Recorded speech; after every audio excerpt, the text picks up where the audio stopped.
Ding dong.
Good afternoon, ladies and gentlemen, and welcome to Dungeon Talk with me, your friendly neighborhood Paul, and of course I am joined today by the lovely one and only Queen Corby on Twitch. Yeah. You may know her as Jinvia. You may know her as, Rieta. You may know her as all of the other player characters that she makes, because there's a lot of them. I swear I probably have like multi-personality disorder at this point with all the characters that I'm playing. Oh, you as think currently. you do? Oh, my dear.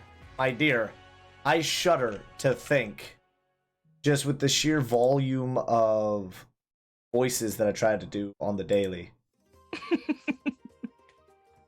Now, mechanics, I guess we'll just call y'all that for now. I am currently this is a new setup for me, so I am working out some kinks on the fly here, so if you please bear with. I try to make sure some things are set up properly. Because, why do test runs when we can just do it live, you big send it, and then bada bing, bada boom, it either works really well or not at all. Either way, the answer is head. That's fair. That seems like a very logical explanation there, Paul. Yep, not a good one, mind you, but one nonetheless. Okay.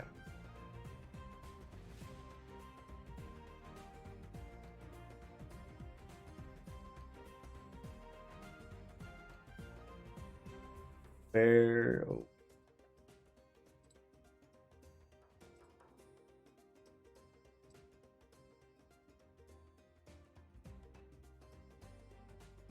Definitely got to add that in as well.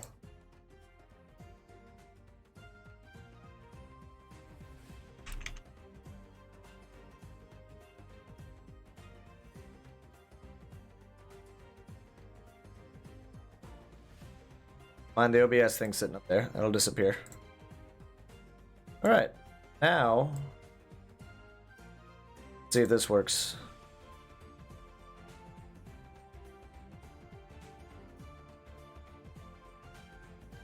Nope.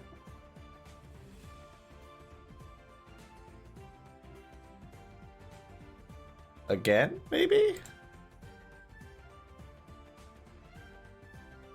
Oh. Might help if I save the friggin' settings. Sorry. There it goes. There's the little heart. All that for the emote wall. Oh gosh, Paul. Hey, look, I'm not a perfect person, contrary to popular belief. I never said you were.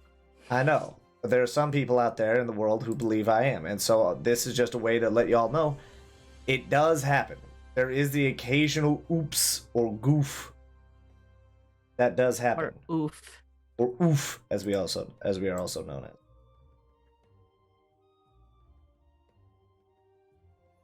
Go.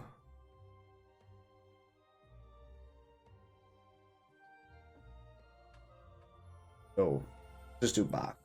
Box. Save settings. Copy.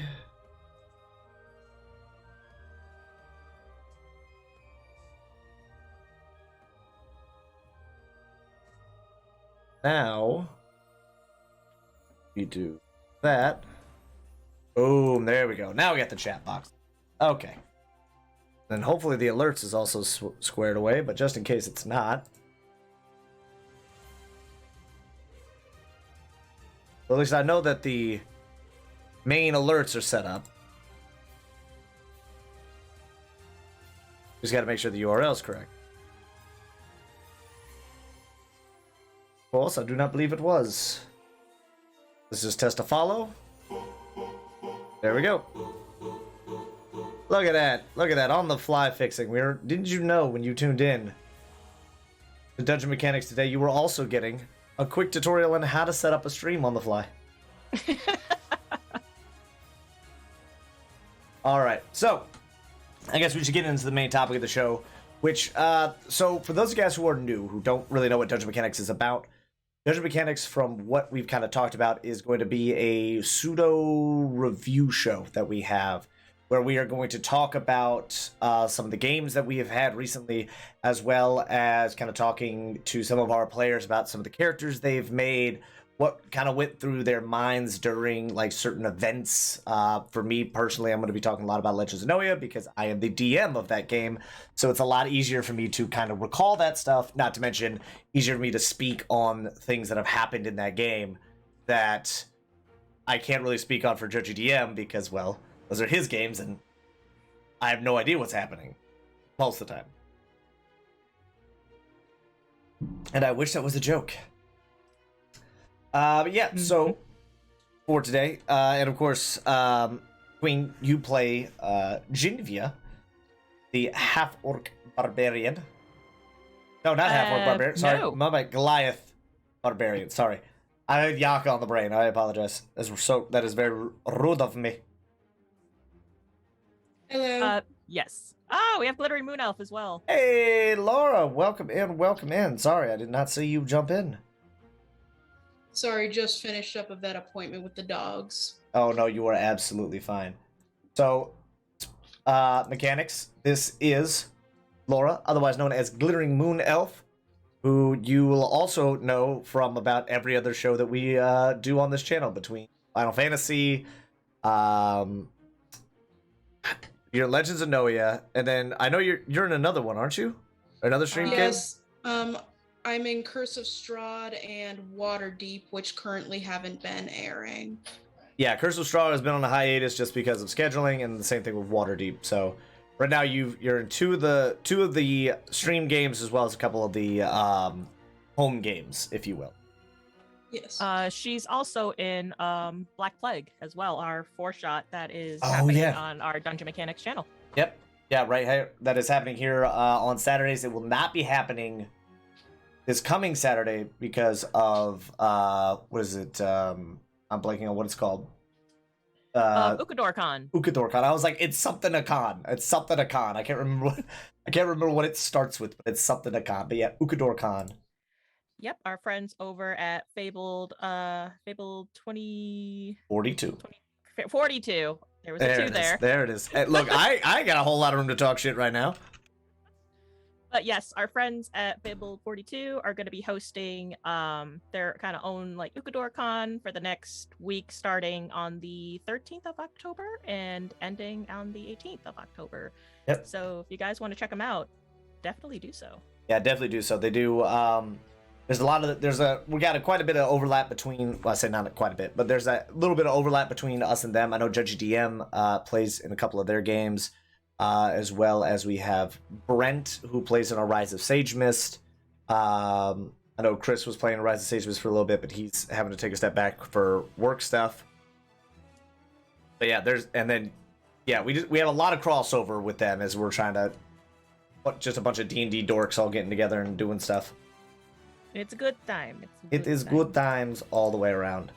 And I know they did a big 24-hour stream not that long ago where they just kind of, would they call it a meat grinder?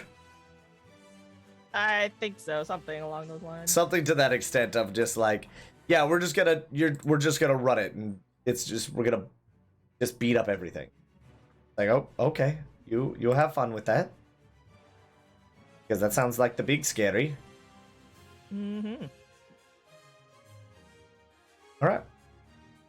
So with all that, I guess the biggest thing would be we're to talk about Legends of Noia.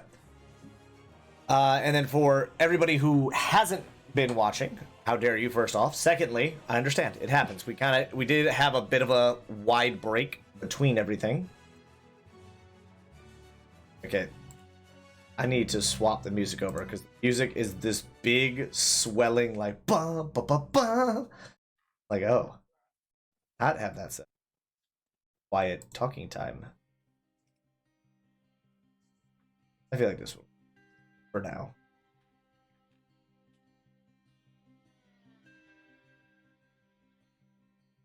Yeah, so Legends of Noia is a game that we play every other Thursday is typically what we try to do. We played our last game on Thursday, which was episode 4, I believe. Or no, that was episode 3, wasn't it? I was about to say, yeah. I don't think it was 4. First episode, Everybody was getting together. Second episode, Oliver. We got rid of Oliver and entered in Superdog. And then, yeah, so this was third episode. So we just got our third episode. So if you're behind, don't worry. Go into the VODs. You can see episode 2 and 3. Episode 1 is on my channel because we didn't have this channel when we did it, but I digress. It will eventually, all these eventually will end up over on the YouTube channel. Which you guys can find by going right there. Which we're still kind of gathering up all the videos and throwing that all up. Oh, you trying to be quicker than me? I got a stream deck, my dear. I'm fast with it. Just trying to do my job. I know. Look, I will let you do your job as a mod. I'm sorry. How dare I step on your toes? Be like Brent and just like copy it immediately afterwards, everything you say. God dang it. So, Legends of Noia takes place. It is a homebrewed campaign. It is one of those. It is a campaign where everything is taking place on the world is on a continent, essentially, what it is.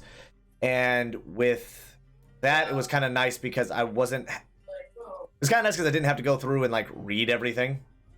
You know what I mean? Like I didn't have to go back through and get all of the lore that comes with a lot of the D&D stuff.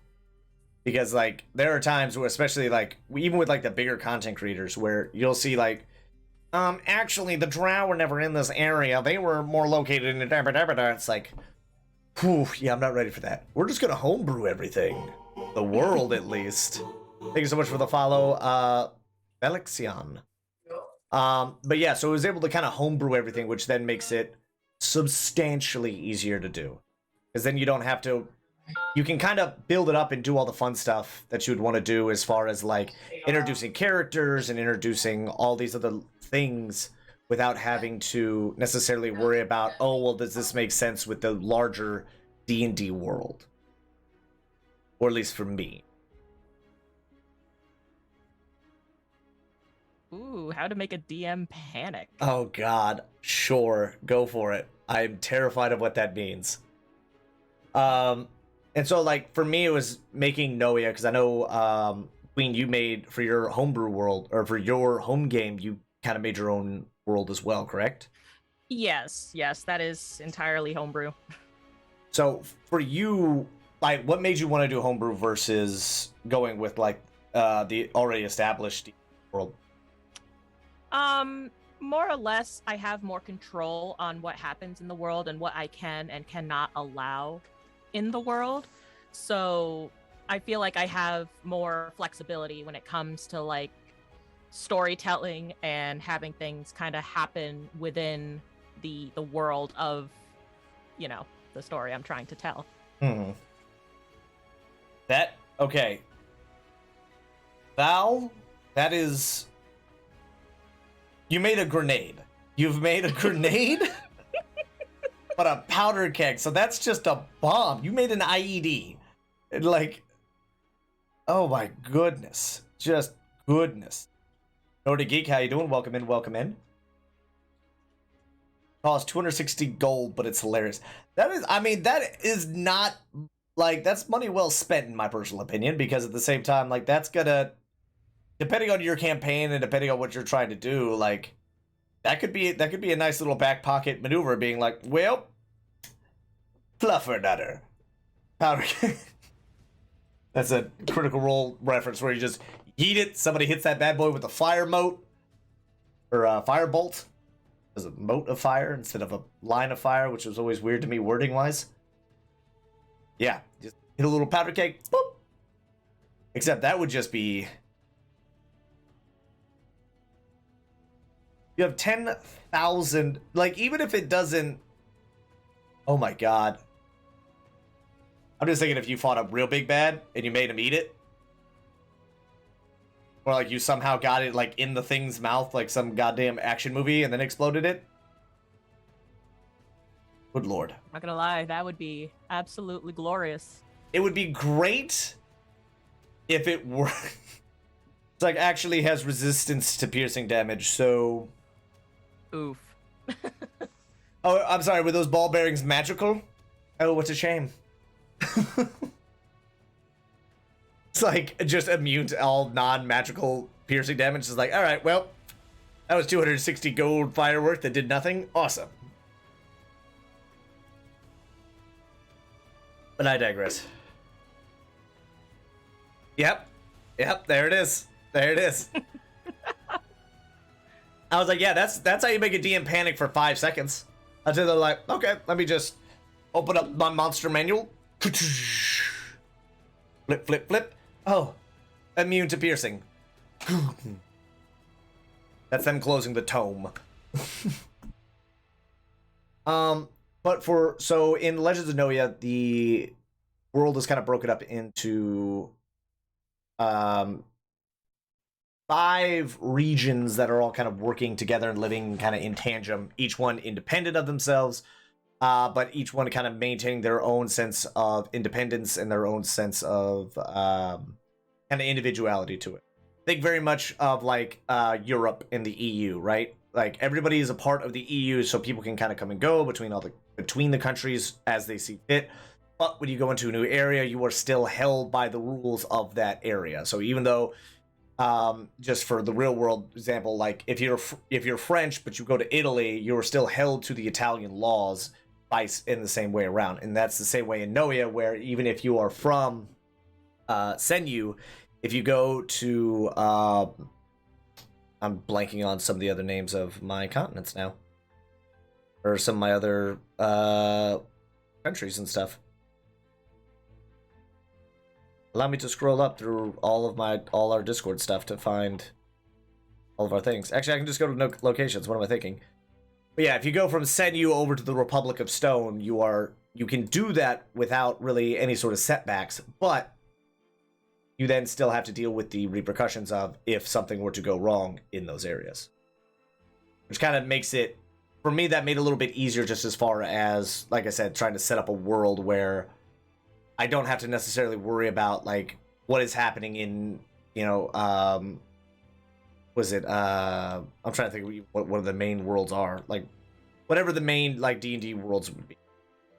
Which helps out a lot whenever you're trying to do it. But it also opens up the door for you to kind of really flex your own creativity, being like, okay, well, how are all these regions different? How are all these things going to affect the world? Like, do all these places have the same kind of laws and the same kind of things as your standard world does, or do they behave differently? I forgot to turn that off. Oh. Sorry, we're not doing a giveaway tonight. How to make the party panic. Player, I look into the next room. DM, you see a chest. I'd like the party to use passive perception to see if they notice the auto loot switch on my Warforge. Oh, good lord. The auto loot feature. Never like Ember on myself, so I was homebrew. Yeah. It allows a lot of, like I said, it allows a lot of the flexibility, and it allows a lot of creativity to come through, because then what you can do is, but I also feel like that's also something that makes a lot of people nervous when it comes to homebrewing stuff, is that they will kind of get in the weeds about it or start like overanalyzing and overthinking, because they're like, okay, I need to come up with a rule and a reason for every little thing in the world. It's like, true.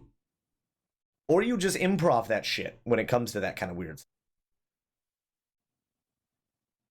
Because I know for me, I know I'm not going to speak for Queen or even Judgy on this one, but like for me, I set up the bigger pieces, right? So I set up, okay, here are the regions, here are the capitals, here are a couple little cities, here are some of like the big things that are a part of this, and then I use that information, use those things to shape how I respond and how I react to other things around them. So, if you go into, let's just say you're heading into a harbor, heading into a harbor village, right? You going in there, people there might not pay you necessarily as much for camping gear. Or if you're trying to get like, oh, I really need this specific like ore. It's like, well, we don't really have that. We have a lot of wood.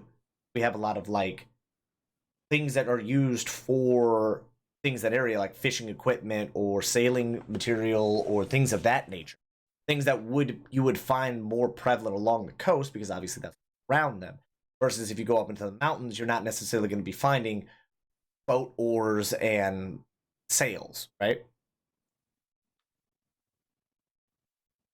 So that's, for me, what is always kind of one of those big things that you can kind of do as a DM kind of on the fly, is to just set up the big things, what your areas are going for, and then using that information to help guide and base some of your more like little improv things, because then you and the players are kind of help building and fleshing out that world, versus you painstakingly working on something for them never to even ask about it. Yeah. Like, that's the thing, is like, you can sit there like, the economy of this area is so much, you're in it, you're there, you have built it all out, you have flushed out exactly how this works. And then they don't care, they don't ask about it. Instead, they're asking about, hey, so that shop owner, how long has this tavern been here? Like, fuck, I didn't think about that. Oh no. But once again, you can just go with on the fly. Is it a young bartender, old bartender? Maybe they inherited the place.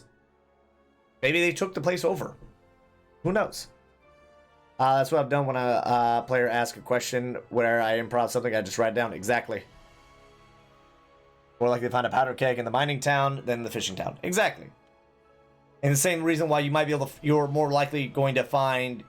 be more likely to find things to make a cannon in that fishing town or in that port city, because obviously you have ships. So what are ships use cannons as defenses. You're gonna find those a lot easier than you would at another location further inland, where it's like they may use more, I don't even know, like a trebuchet. It's just a fun word to say. But for Legends of Noia, we're just gonna kind of quit tiptoeing around it. So Legends of Noia, like I said, so we have these 5 major regions where people can kind of come and go. The region that we started the campaign in is called Vozarm. And so the players kind of all came from little different regions of the world, all, for one reason or another, kind of all end up in this small area where they are investigating. It's a very rather odd set of circumstances where a couple of these mill workers were found dead floating downriver. And so for one reason or another, the party kind of comes together and they're like, okay, well, let's try to figure out what happened. And so now they have traversed their way up the mountain, encountering a few odd characters, we will say. Which I kind of want to talk to you about the whole Jinvia and I think it was Billy, wasn't it? Or was maybe. Yeah, cause I know it was Cletus. Cletus was the heavier voice. Yes. Okay. I knew it started with a C. I'm like, it started with a C. There was a guy there that started with a C. Because we had Cletus, and then we had Billy. I think it was Billy Bob. Mm-hmm. Both of them would be hunters, and not just any kind of hunters, but monster hunters. So they have this book. Oh, it was Clyde, not Cletus. Thank you, Super Dog. Yeah, it was some. See, this is why you got to write stuff down. And Billy, yeah, Clive and Billy. Like, yeah, so Clive and Billy are a couple monster hunters that they stumbled across, as the party also happened to stumble across, roughly about the same time, 2 bodies laying next to the river, who they, after doing some investigation, determined that they were members of the Baron's, essentially, army, some of the lieutenant's men that they had sent up to investigate this area or to secure the lumber mill work site. Because obviously you have a handful of people standing over 2 dead bodies, you're going to assume the worst right out the gate. So when that whole thing kicked off, what was going through your mind on that one? Queen, we'll start with you. With regards to like them thinking we were looting the bodies, or yeah, like I just had two, like I had you because I think you were the only one who hadn't gone over there because you had like you stepped away from the computer. Yeah, I did. So I literally came back and we were being held at bow point by two strangers who we don't know who they are. At the time, I was thinking, okay, I maybe should try to like move Jinvia between the hunters and the group. Mm-hmm. But because of how Jinvia is, she's going to try to be civil first. So obviously, you know, she kind of like holds up her hands and is just like, we're not your enemy. Mm-hmm. That is the thing. So your character is essentially the clan chief's daughter. So for her, even though she is a barbarian by nature or by class, she's still like trying to be the nicest person she possibly can be. Which is a fun little twist on the barbarians, because typically people who play barbarians just like, cool, fight time! Yay, more fighting! Kind of thing. So you were trying to essentially kind of work your way around, try to put your body between them and the rest of the party. Yes, more or less. Just so in case that the hunters did attack the group, Jinvia would kind of like take the hit, you know? Mm-hmm. Because she's kind of the tank. Tank. She's a big girl. Yeah, she is a 7'4" Goliath. Yes, very tall, strong woman. Big lady, big axe, all of the pain. She brings all of the pain. Oh, no, she doesn't. Oh, let me rephrase that. She is designed to bring all the pain. But then, of course, that leads us to our healer, our cleric, the Furbolg, Nissa, played by Glittering Moon Elf. Yep. So, I legitimately kind of want to ask you now, what has happened in combat now? Because we've had two little stints of combat. We had one small stint of combat in episode 2 where it was just kind of like a couple wolves attack them. Nothing too crazy, right? And then we had the fight here where they get to the camp and they find out that the camp has been essentially taken over by these bandits. And that they more than likely are the ones who killed the workers in the first place. So, with both of those interactions, Nissa, who had, for all the setup that we did, was very much this healer character, wants to help people, has turned into essentially the DPS of the group. How do you feel about that, and how does Nissa feel about that? Well, how Nissa definitely feels about it is Nissa's not too thrilled. She's probably going to be having a bit of a mental crisis over it, trying to figure out, like, I know my mother said she wanted me to leave and experience more things, but I don't think this is what she meant. I didn't mean kill everything! But Nissa was genuinely just trying to help her friends, but she doesn't know how to feel about the fact that she's killed people. So she's kind of going to be caught between that and the fact that she was just trying to help her friends. Because in the little wolf instance, we had a moment where Jinvia kind of let out a roar to scare them away, scare the wolves away, because these wolves were kind of small, a bit malnourished. You could tell they were a bit scrawny. They were really kind of, that's the whole reason why they attacked you guys, was because it was like they were desperate. And Jinvia managed to scare a few of them away, and then one of them just bolted around the side to get at Shump, your half-orc druid guide. And you just grabbed it by the scruff and said, like, let go, I believe, because it had Shump by the arm. Yeah. And you were like, let go, and just got him. One hit. And after that, you were like, oh no. Uh-oh, I didn't mean to. Drop wolf. I didn't mean to. Accident. And then in this last encounter where we... Okay, actually, before we get to that encounter, because I do want to break that down, because that was great because it kept me on my toes as far as the DMing goes, because that was not at all how I had that fight kind of, like, mapped out in my brain. But before we get to that, I kind of want to jump back to Jinvia with the Hunters. With Billy showing you the monster book that he has, and you jotting down the Chupacabra, Chupacabra, sorry, thank you for correcting me. The Chupacabra, which I made up 1,000% on the fly there because I could, well, obviously the Chupacabra is the real thing. Well, real thing. But, like, I had about 6 to 8 other monsters in my brain of, like, things I could throw out there that these guys are out there hunting, right? Just things that are so far above their weight class that it is absurd. And none of them came to my mind except for Sam Squatch and Chupacabra. And I didn't want to say Sam Squatch because there's no way I was going to be able to get that out without everyone losing their shit.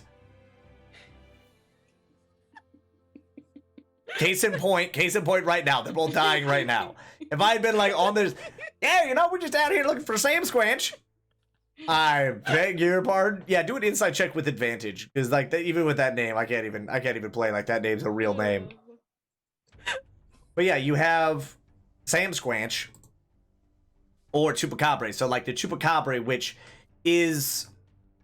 was funny because I had Bev, who would have known these things, who kind of known these guys because growing up in that general area, okay, and also being aware of like kind of being a hunter, being able to kind of be like, yeah, that I know that book, like I recognize that book and title, like that's made by a guy who like none of these things are real. It's all like folk tales and folklore.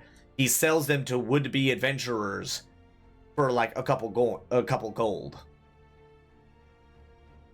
But Jinvia, being raised in relative seclusion on the mountains in the Republic of Stone, is eating that shit up.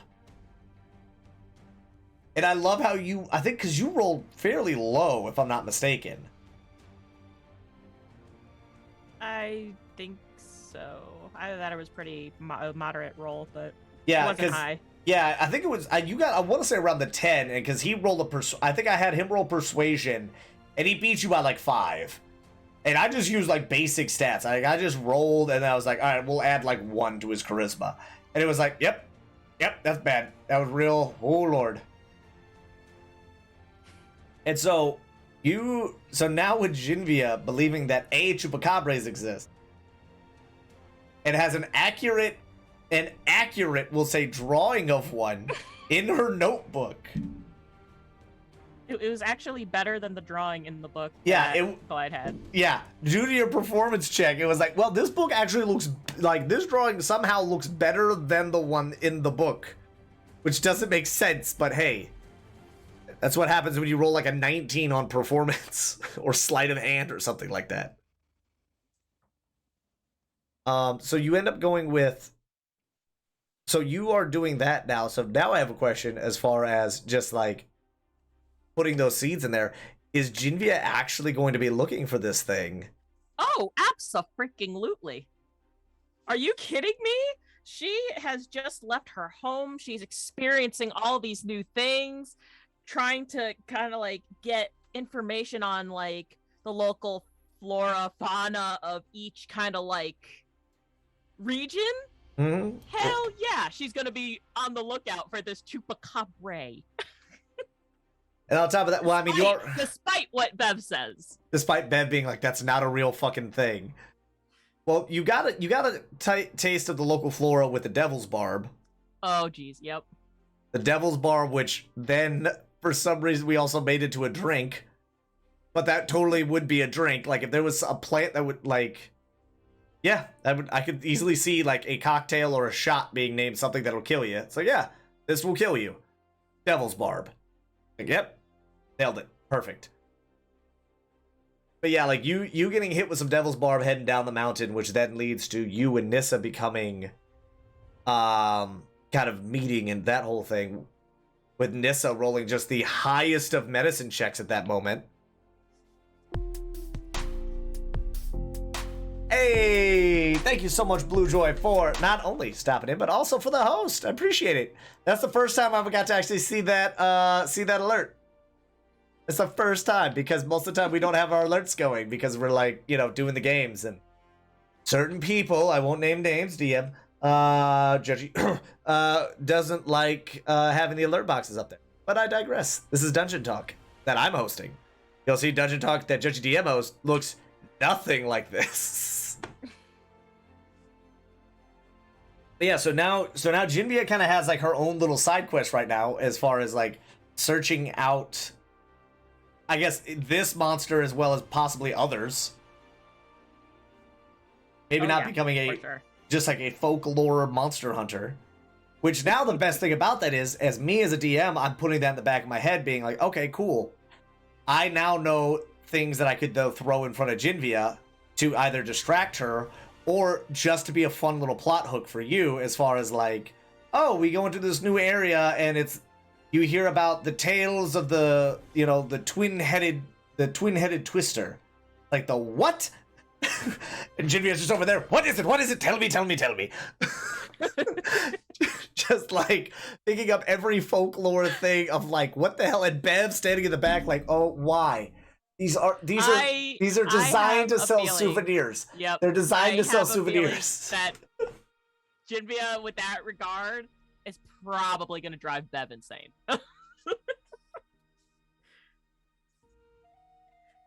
I appreciate that, Blue Joy. Well, welcome in. We're just talking some D&D and talking about some stuff from Legends of Noia, which is the campaign that I DM here on Dungeon Mechanics every other Thursday, which will not be this week, but it'll be next week where we have episode 4.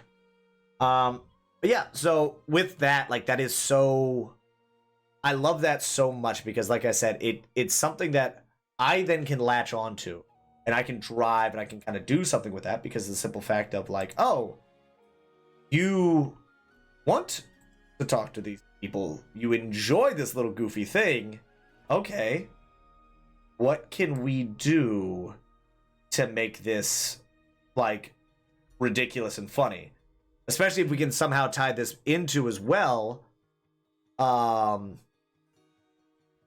like Bev, like something in Bev's backstory, or something in Nissa's, or even something in Falgrim's. I wanted to say Felgrim, or like, I was like, it's not Fel, it's Fal. This is why I always have like your guys' names immediately up on my screen. I was like, I've started, even when I'm not DMing, I have everybody's names up next to it, like underneath the Zoom screen is just like everybody's name spelled phonetically.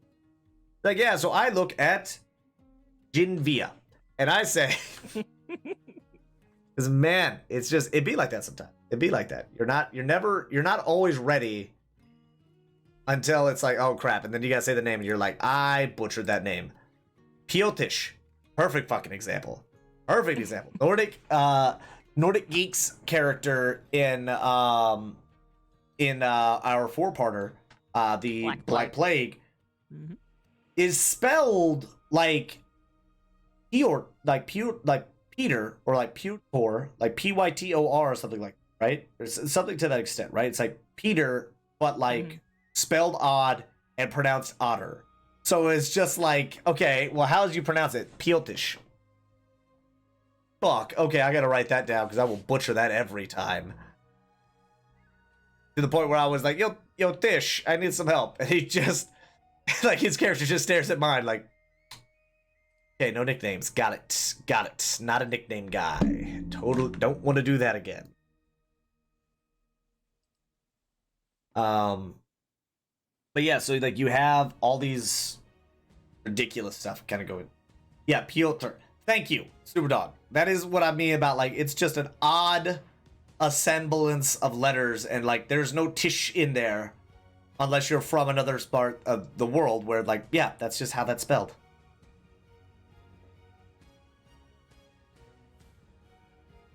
Caught one of the episodes, or at least kind of near the end, I think. Okay. Let's see, Blue Joy is 18. Okay, so that you probably would have caught either Black Plague or Rise of Sage Myth. I believe, because if you start following over the weekend. But yeah, so you have all these little things that we can then like use to kind of hook people. So now I'm going to change back gears over to the combat stuff. Nissa did one of the best goddamn things I've ever seen. And I mean this with full confidence. And me as a melee character, as somebody who would like, I love combat, is fucking amazing.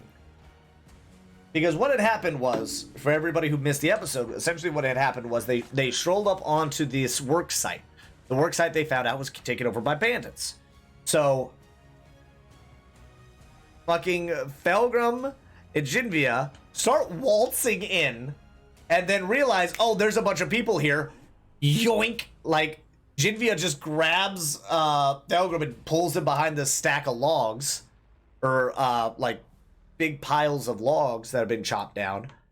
And then they begin trying to sneak around the camp to the 2 cabins on the backside that are used to kind of where all the people sleep during, you know, when they're up there for their week of work. So they begin sneaking around, and so as they're sneaking around, Bev and Nissa kind of decide, okay, well, we'll kind of walk in and we'll kind of figure out what we're going to do from there. Bev, who has a flying monkey called Torque, who I have allowed the possibility to do magic. However, there's a chance that when Torque tries to go do magic, it doesn't work. It's kind of like it's a different take on wild magic, to where sometimes the magic works, sometimes it doesn't work. It's very sporadic in that regard. I will roll something and then, yeah, by all means, Superdog, by all means, hop in. But like where the magic will sometimes work, sometimes not. So he will say, hey, Dork, I need you to go over there and cause a distraction. Like, I need you to go over there and I want you to cast Produce Flame on some trees, like, a ways away, so that way we can, you know, do some damage over there. How you doing, Superdog? Welcome in. Thank you. But yeah, so like, okay, cool. And so I rolled. I asked him high or low. He guessed high or low. And I was like, cool. And then we played out the rest of the scene. And he's like, hey, are we... So, like, is he casting that thing? And I was like, you're waiting. He hasn't cast it. You're still waiting to see if he's going to cast it. Meanwhile, he guessed wrong. I said high or low. He guessed high. I rolled low. So it was one of those moments where Torque wasn't going to be able to cast it, and Torque was going to essentially... Torque was out of the picture until he's called back, because when you send him out to go do a thing, he's going to keep trying to do it until it either works or until he's told to not do it anymore. Or at least that's kind of the way I've pitched, me and Judgy DM has worked it out. So that way, because otherwise, he essentially just has a pocket spellcaster, which is kind of a little bullshit. It's like, even as a DM, who I like the idea of what he was trying to do there, it's a little bullshit to have like a flying spell, essentially having a fairy that you can just have with you at all times, but as a ranger, as a beast companion. So that's where it's like it balances out, because the spell may not always do what it's supposed to do, or it may not always happen. So they're trying to wait on the distraction. The distraction doesn't come. So Bev decides, okay, I'm gonna just stroll into town. I'm gonna walk in there and I'll just start talking. Nissa, just have my back and be ready to go. Which, what was going through Nissa? What did Nissa interpret that to mean?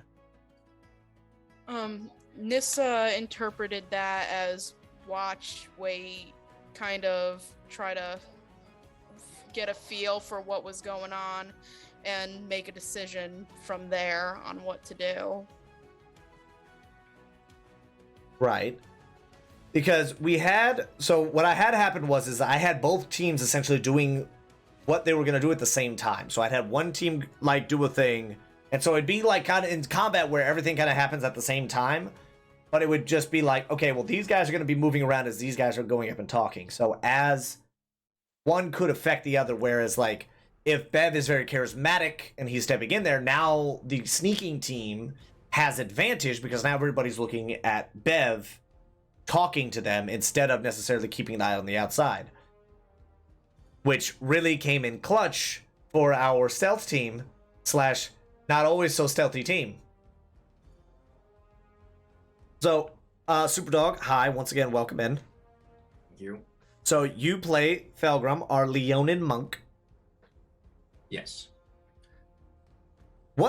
So the very first stealth check you guys do, the very first one, the barbarian and the monk stealthing up to go round the outside, to try to get to the cabins along the back. The first stealth check you guys do, you manage to, you crush it. You get it far higher than I wanted because you both were like above an 18.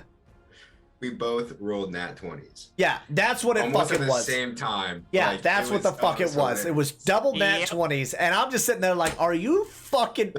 Yep, you both managed to, like, not get seen, even though you're walking across the bridge and, like, straight up walking directly at the group of people. Last second, you're like, oh, and then, like, just disappear into the shadows. The best part...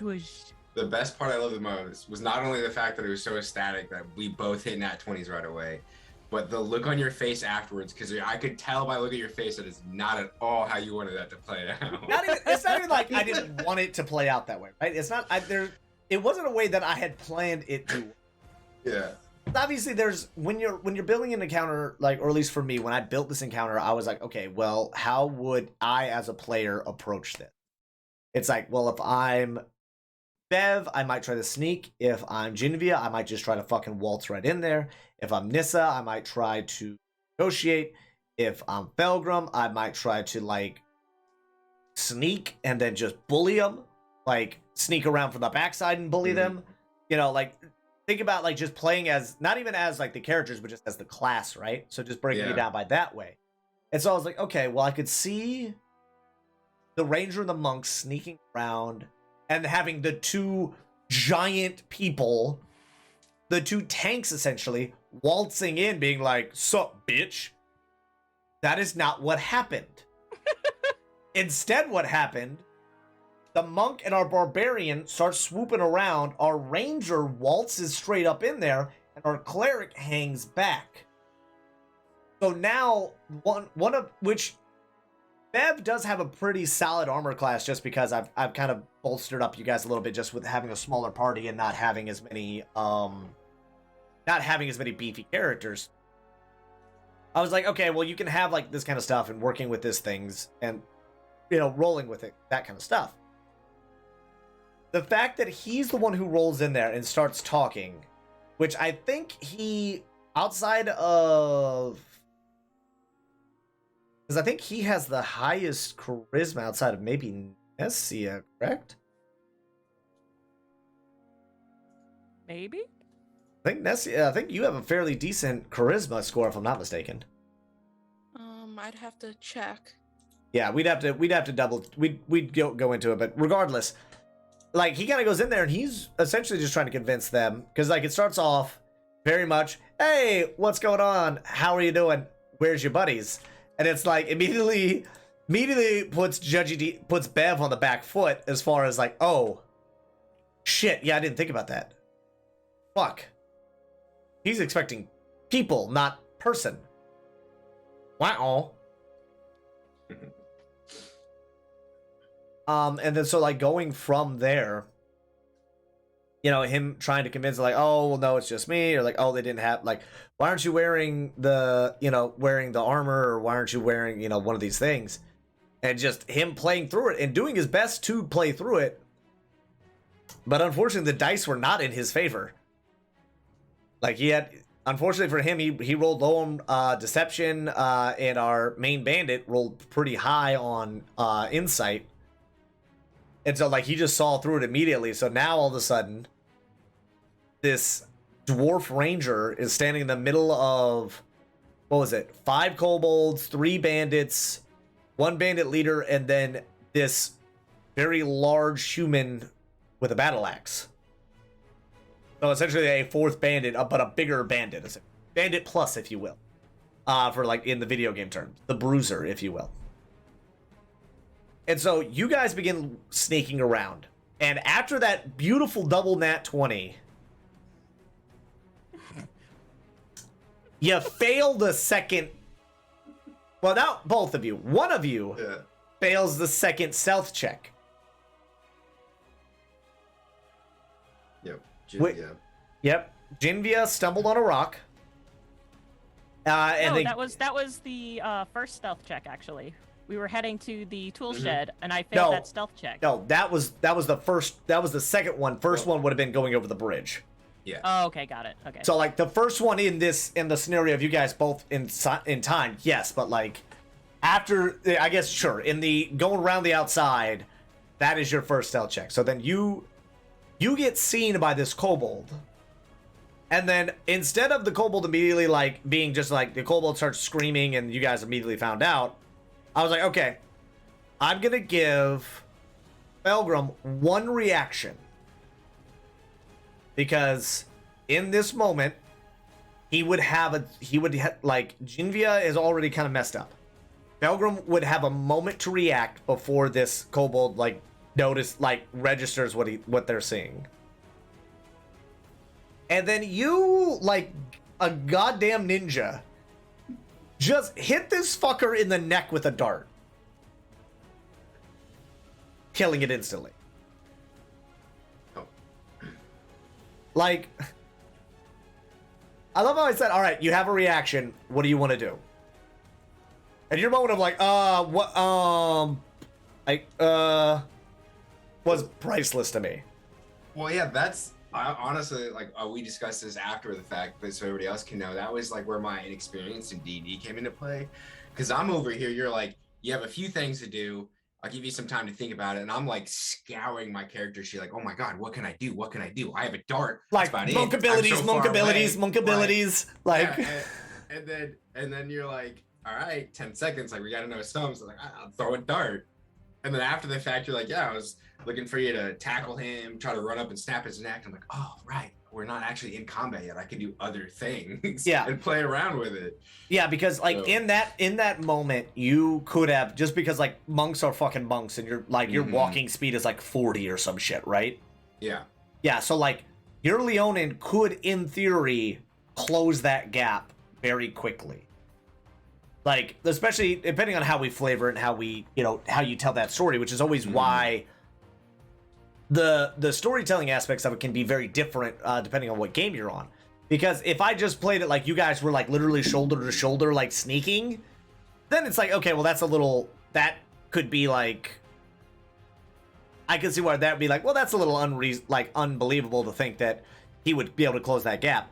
But if, let's say, you went first and you got around the side and Jinvia was following and that's when the rock hit, it's like, oh, well, yeah, so now he's already kind of out of the way. The kobold doesn't see him, so that allows him to get the jump on him and, tackle him, take him down, grab him by the snout and like, nope, shh, go to sleep. But yeah, you just being like, dart. I'm like, okay, roll the hit. And these basic kobolds, for everybody who doesn't know, not the playable race, but just like the basic encounter kobold has like no health. It's like 5 health. That's it. So most of your attacks as a 3rd level is gonna fuck that thing up if you connect. Yeah, which surprised the hell out of me in the moment when like, cause I threw it and I got a 3, so +4, that was 7. I was like, all right, well, I guess we're gonna do some dance, some fighting, right? Yeah. And then you're like, yeah, hit it in the neck and it drops dead, and I was like, what the fuck? Wait, what? What do you mean he drops dead? So you do that. So now you guys have managed to make your way so you guys have managed to, you drop him and then like proceed to get around the side of the shed, grab him by like the foot and just like whoop, like whip him back behind, like, all right, you're gone now. Don't care about you now. To then go back to Bev, who is now in the middle of this group of people trying to get their attention, trying to like do all this stuff. Meanwhile, Nissa is just on the other side of the bridge, just chilling, waiting. And then as everything is going on, you guys move to the second spot with no issues. You get behind the cabin because now everybody's focused, so that means that they had disadvantage on seeing you guys. You guys ended up making it. Some fucking how, because I think that one you messed up the roll a little bit. I did, yeah. On that one, it was reversed. Jinvia succeeded in her stealth check, and I did not. Yeah, but then it was like, I was like, all right, the kobold goes to look. And I don't think the kobold was able to see, because I think I had to roll with disadvantage. I think one of them was an 18, the other one I think was like a 5 or a 6. Yeah. DB was passe. I told him his face was passe. Fucking got him. Sick burn. Wait, I got the sound alerts on this. Fucking hit him with it. Ha ha ha ha ha ha ha ha ha ha ha ha. Hell yeah. Now that I got my stream deck working. Yay. Yeah, so then it turns into, and then here's where the combat gets fucking ridiculous.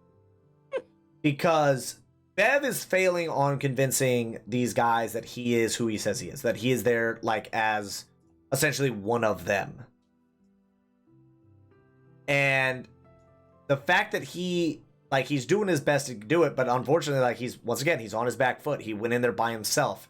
Had him and Nissia walked in there, he might have been able to convince him a little bit. For the simple fact that, like, well, he was expecting 2 or 4 people. Because that was when he kind of let slip, well, not even let slip, but when he said, oh yeah, a little bird told me that there was 4 other people coming up here as well. Which then played into the little tick of Jinvia noticing a bird flying over their head the night prior. Yep. And so, which I fully understand. I did not, I didn't expect you to notice it. I wanted you to just hear the bird. Like, yeah, you just hear, like, what sounds like a bunch of birds flying, or like a bird flying overhead. Like, all right, that's weird, but okay. Because I was going to describe the whole scene of, like, yeah, it's really still, you hear, like, an odd, like a single bird almost flying over your head, heading up north more, but no, that's about all you notice. But it was like, you rolled, like, a fucking 24, 23, or some shit like that. Like above a 20, and I was like, well, fuck, okay, well, all right, yeah, you actually like full on noticed this bird. And it's funny because despite her noticing the bird, she isn't going to say anything because birds live in the forest. And the way you described it was, yeah, you see a bird fly off. Well, I think I said you saw a bird, and I said it was roughly about the size of the falcon. It looked like it was about the size of one of those falcons. Yeah, like I said, I mean, like Jibia obviously knows falcons live in the forest, so I mean, yep. She's not gonna think that to be odd. Oh yeah. But that was the thing. It was just like putting that in there now. It's like, and then as soon as I said like little bird, and then like seeing your face of like motherfucker, god damn it, you and the bird.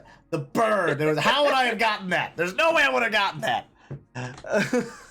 It's lucky Felgrim didn't notice it. The thing is, he's been suspicious from the start. He would have, been like, oh, looks like one of the hawks from the thing. It's definitely the lieutenant. Oh, you've been like a fucking conspiracy theorist from the jump, and I love it. Because now I just want to now part of me now is once again that thing as a DM where I'm putting that in the back of my head. But now I just want to throw clues out for everything, and you just be there like fucking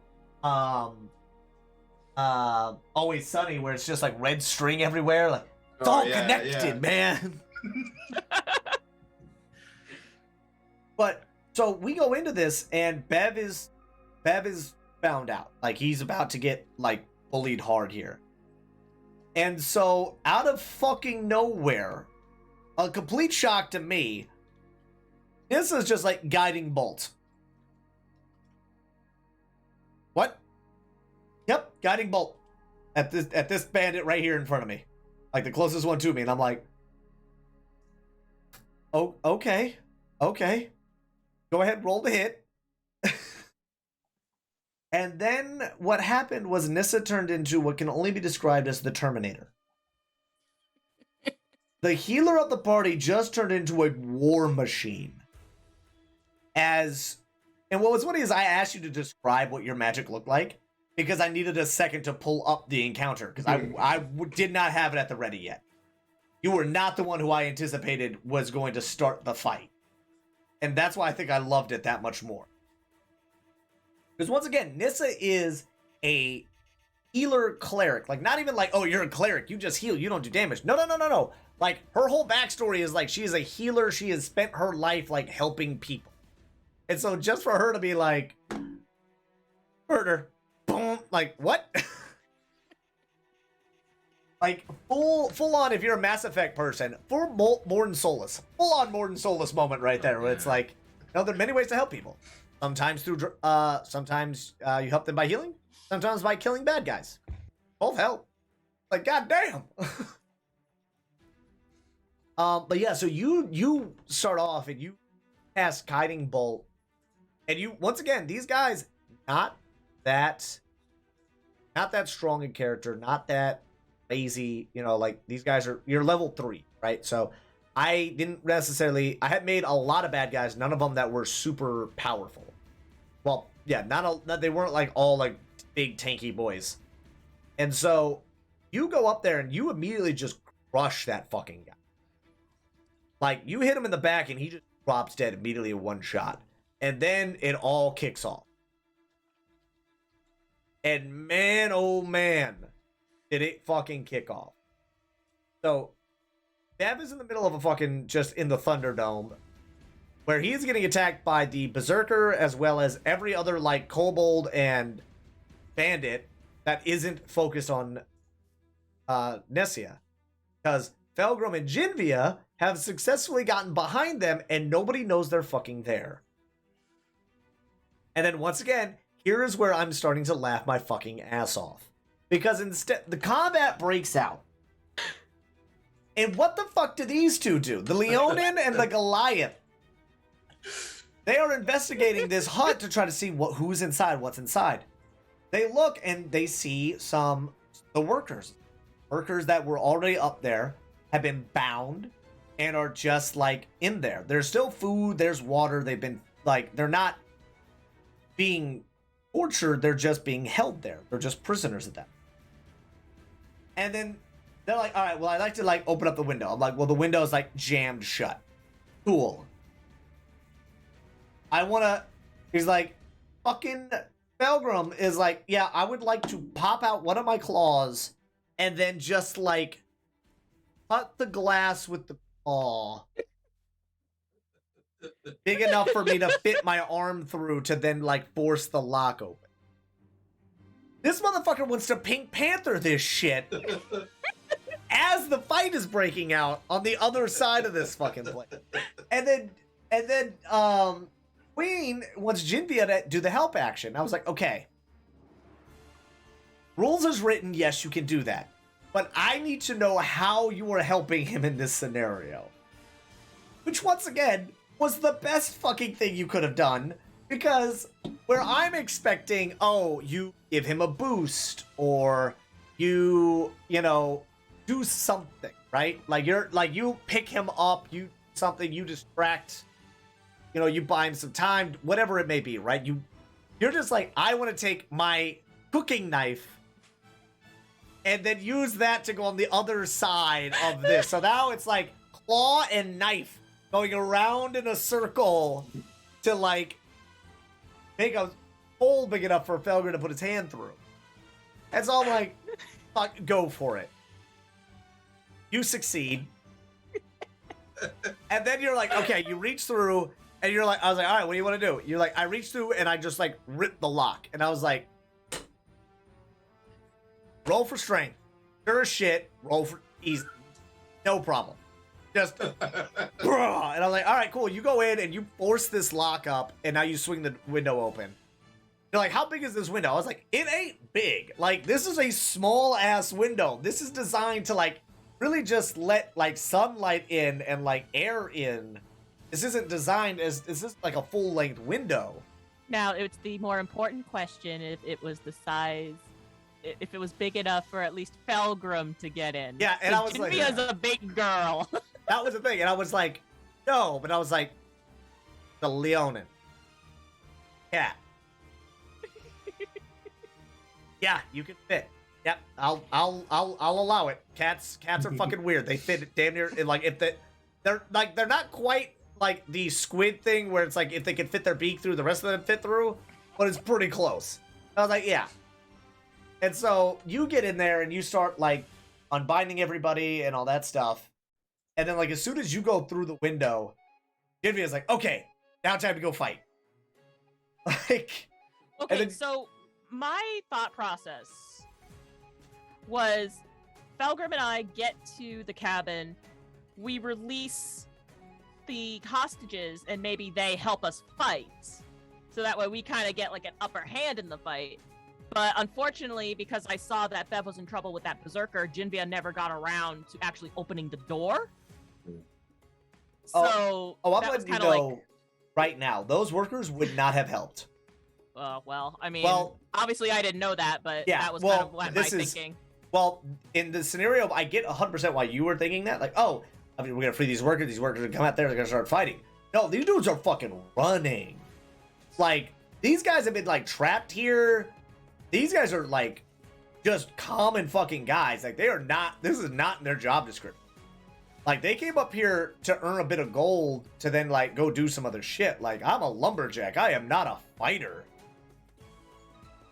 You know, my favorite part with that instance, too, was we had started this idea of Pink Panthering through the window and arresting hostages before the battle initiative happened. So once it happened, in my mind, I was like, well, fuck, now what do we do? Like, we have this entire plan. And I was like, well, if Jindy is good with it, we're just gonna keep going with the plan. Like, they're obviously distracted. No one's gonna come to the back of the cabin. Hey, what are you doing over here? It's like, no. Pay attention. Your homies are getting shot over there. Turn around. Turn back around. You see nothing. I could just see Jinvia being like, see. So while you guys are doing this, Bev is just taking the dodge action. Just dodging to the best of their abilities. And so they're dodging, they're trying to stay alive. And in just comes Nissa, this 7-foot furbolg.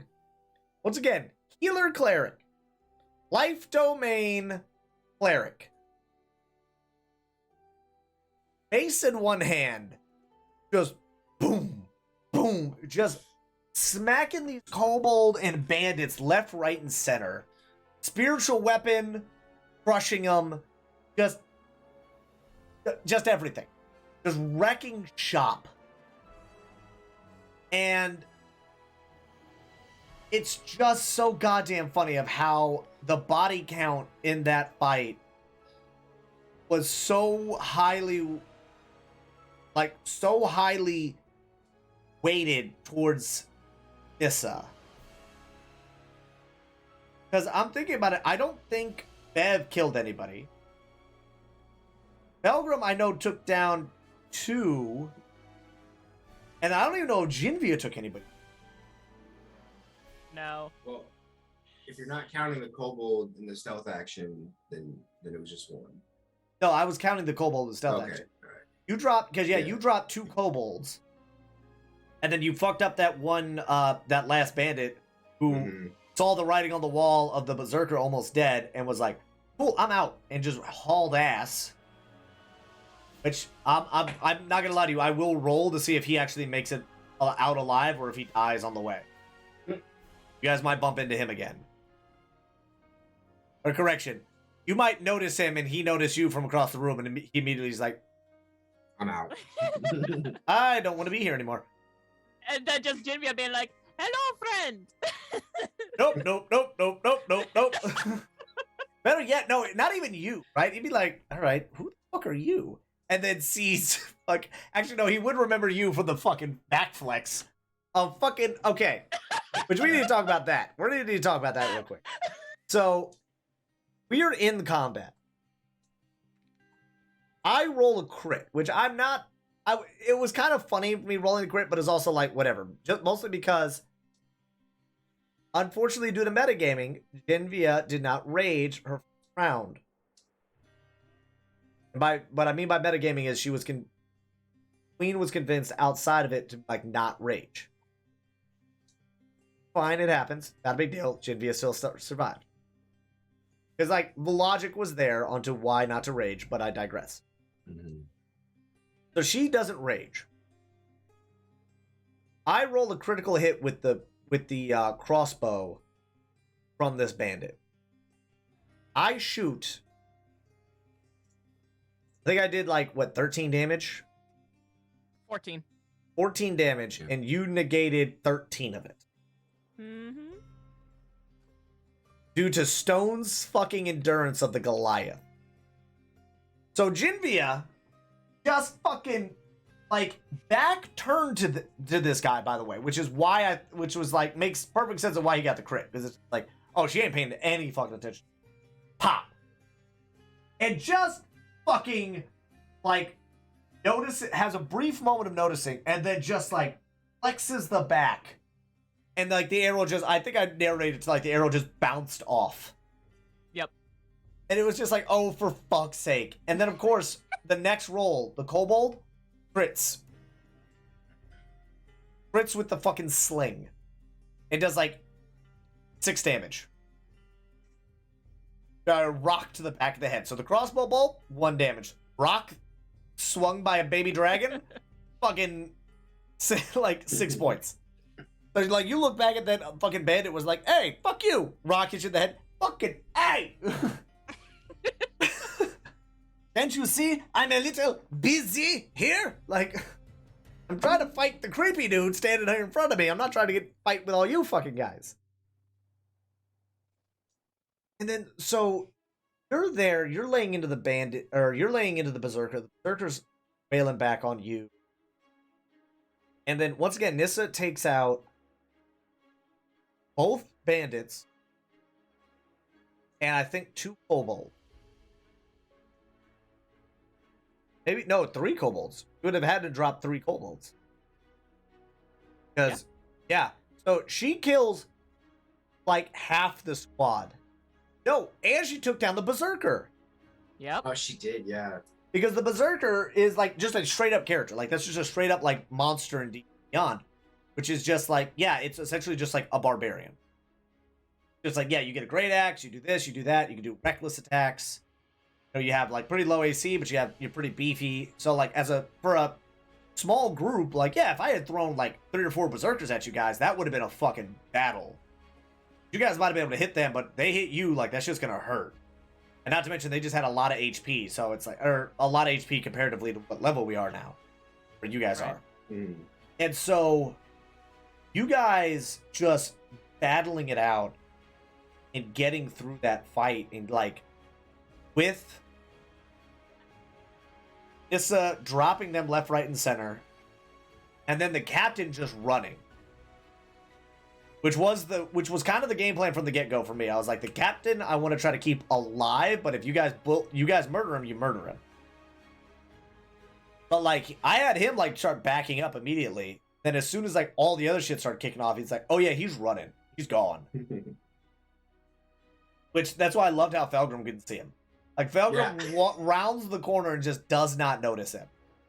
And then of course, goddamn Bev sees him, and I'm like, yeah, well, his character art has a red bandana. So, like, yeah, you catch a glimpse of bandana, like in the woods, like this red, like zigzaggy pattern, something that does not match up in the forest.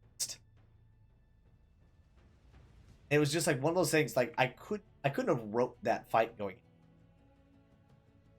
Because like Bev is battered and bloody. He's like, where the fuck is his fire at? It's like, yeah, Torque didn't. Yeah, it didn't happen, buddy. I thought by this point you would have noticed that fire ain't coming. Like shit. All right, well Can I whistle for Torque? I was like, yes, you can whistle for Torque to come back, but it's gonna take Torque a while to get. You're like, all right, fine. And so like all that happens, and then you guys eventually end up capturing the captain just because like he takes 1 arrow to the shoulder and is immediately like, oh god, never mind, I'm done. Tap out.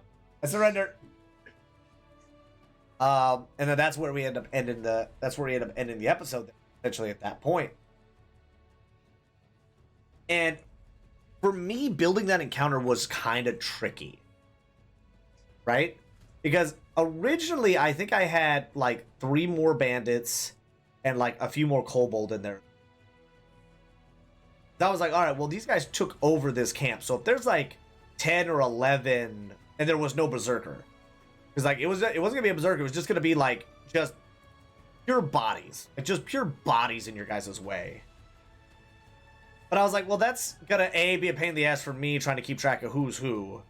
But then also I'm like, these guys might get really fucked up if I just have like 6 bandits all with crossbows and I just light them up. Because like, or even for Felgrim, right? You have, deflect missile. Mm-hmm. You can only do that once. Like, you can deflect one singular missile. Anything past that, like, yeah, they're gonna at a time. No, because that's a reaction. Well, yeah, but I use a key point, or well, you use it. The missile. I use the key point to catch it and throw it back. Yeah, so you use but that's the thing. So you use a reaction to do the deflect missile. Mm-hmm. So you've used your reaction to that. So like right. you don't get an attack of opportunity anymore, and if somebody else shoots it, you can't deflect that one as well. The burning of the key point is so that way you can like catch it and like return to sender that shit. So like in a sense of like what you did there, where it was just like you catch it and be like, "Fuck you!" Like go away. Which I think is what you did to the kobold. You like caught the stone. I think I narrated like you catch it between your fingers, like, "Hey, who throws a rock?" Yeah, and then just donk, and then like kobold down. And then same thing with the guy. He just shoots it. You're just like, catch it. You're like, really? Hey, you dropped this. Yeah.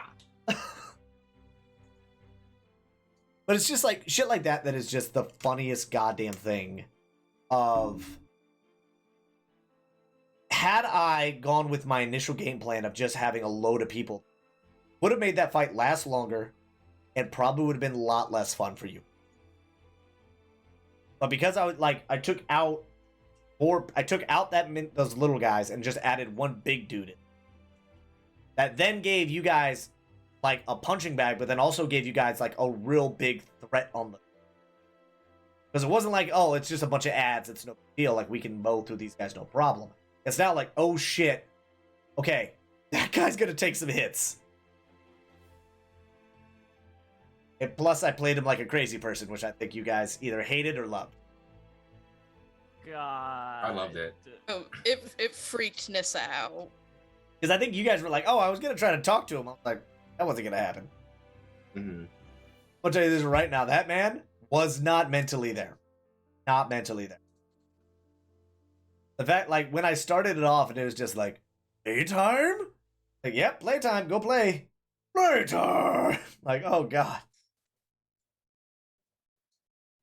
This is not a man, this is a beast. But yeah, so you guys end up getting through that fight, and so now, now you have the captain captured. All the men who were there have now left, and are now like just running back down towards the city. And so now you guys, what are you guys planning on going on from here? I know, like, there's been a few things that have been kind of hinted at, and I kind of like threw some breadcrumbs out to see if you guys took, a couple of lures out there to see if anybody would take any bites at them. So then, like, what's the next step for y'all? Well, so Felgrim is gonna grill the captain more because the captain straight up told him he was just an actor hired by the Red Baron. So that confirms his conspiracy theory. So he's gonna dig more into that. Now, don't forget, due to some bad, so Felgrim is a drunken master monk. Yes. And so because of that, because he just drinks, he has a gourd of essentially like never-ending grain alcohol. And due to a very, very poor roll on his constitution save, he took 2 points of exhaustion instead of just the 1 from a failed save. That's going to be a fun one for you to deal with the next day. Mm-hmm. But what about Jinvia? You started on that one. Well, first off, Jinvia doesn't know that the bandit captain was a paid actor by the Baron. No, not yet. No. Nope. Yep. Felgrim was the only one there when he admitted that. Yeah, because I think it was. Yeah, because I think Bev was. Bev, I think was. Bev got healed by Nissa, and then Felgrim went to go get the captain and bring him back. Yeah, so I think that'll probably be something that is, I imagine, is going to be shared with the group before you pass out. Yeah. I'm going to sleep. Oh, by the way, BT dubs, this guy, kind of a schmuck. Like, oh, okay. But, yeah, I think in regards to what Jinvia will probably do, I think her first course of action would try to get some rest, because she is exhausted to all hells. Well, not all hells, but she did rage and she did frenzy, so she's definitely a bit tired. Feeling it. Yeah. So before they do anything, she's gonna want to relax. Just a little bit. And then what about Nissa? Nissa's definitely probably gonna want to get in a long rest if they can get in a long rest, because she used a lot of spell slots. But she's definitely gonna want some downtime to get herself mentally, like, all in a better headspace. Oh yeah, I'm definitely gonna be hitting you up this week about, like, hey, so who is your patron? Like, who's your deity that you serve? Because, like, we're definitely going into that, because that might come up here at some point. Because, I mean, you do have, between, obviously, depending on where we go and, like, travels and all that stuff, you also do have Samael at the city, or at Oak Creek, who is a bit of a holy man. So they may be able to help you out in the whole, like, soul-searching aspect. Yeah. Because, I just lost my train of thought. Taking a long rest to get some spells back, but also trying to get your mind right.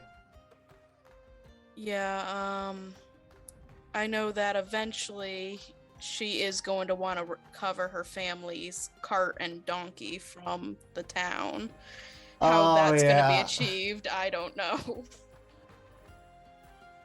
Might have to do a little DM bullshit on that one. Yeah, they returned it to the town, or your dad came by and got it. How? He did. Your mom told him, and so he left and did it.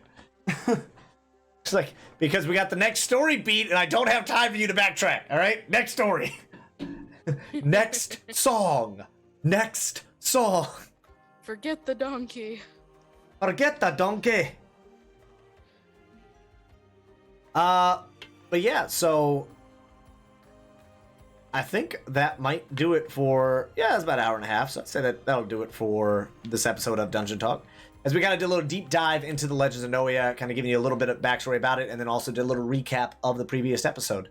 So you guys can catch that. That will be happening on October 21st. It'll be going live at about, what is that? What time is it? It's 7 my time, so 2 p.m. Eastern time, 7 p.m. UK. So if you guys like it, check it out right here on Dungeon Mechanics. If you guys have not already hit that little heart at the bottom of the screen, please think about doing so. And I would like to thank so much for the cast of Legends of Noia / Dungeon Mechanics for stopping by and hanging out with me. We have Superdog 18, Queen Corvy, and of course Glittering Moon Elf here. Thank you guys so very much. Thank you for having us. Yes. Yeah. And that will do it for me. We are, of course, going to go and send you guys over to some people, because obviously we gotta throw a little raid up there. So why not show some love to some people? And I believe Reaper's Past is up. He is currently doing a 24-hour stream for his birthday. Totally not just a joke that we're continuing to perpetuate. No, it is in fact his birthday. So when you guys get in there, I want you guys to just throw happy birthday Reaper. Just fill it up with happy birthday Reaper. Okay? So until next time, mechanics, have a good one. Stay safe. Thank you so much for your time.